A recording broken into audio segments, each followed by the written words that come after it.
Jeg så de to hold her spille, der vandt de også 6-2 i Aalborg stadion. Altså.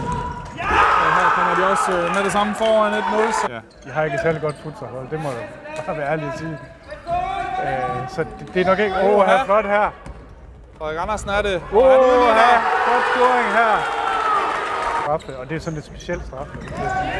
Det er lidt længere udefra. Det er sådan 2 slags straffe i futsal, det er sådan lidt underligt. Det er godt spil her. Ja. Og det er de to helt store profiler, der lige laver noget her, altså Rasmus Let sammen med Jakob Jørgensen.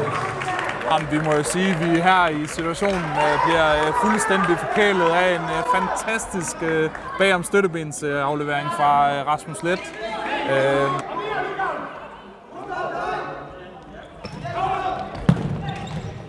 God redning igen. Godt spillet af Gustav, så Så har vi måske... Ja, 3-1 til Aalborg. Vi ved ikke lige, hvad der sker her. Og fuldstændig vilde scener hernede ved tilskuerrækken fra en tydeligt begejstret Mark Blankensteiner.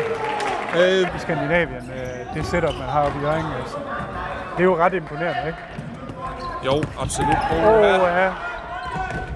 Og så har vi 4-1 scoring her, Jakob Jørgensen. Og så har vi simpelthen også en dobbelt målscore med nummer 11, Jakob Jørgensen. Aalborg viser... Det er en fodboldspiller.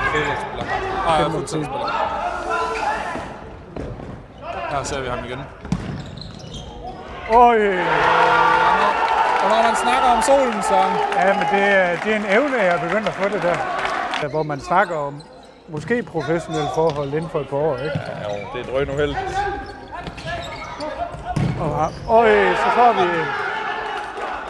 Så fik vi for eksempel en fantastisk udendørsspiller, ikke?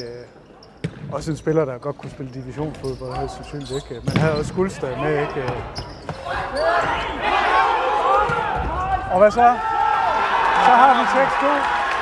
Og en hat-trick-helt. Jakob Jørgensen. Eller var det Davidjani, der kalder var? Nej, det var Jakob Jørgensen.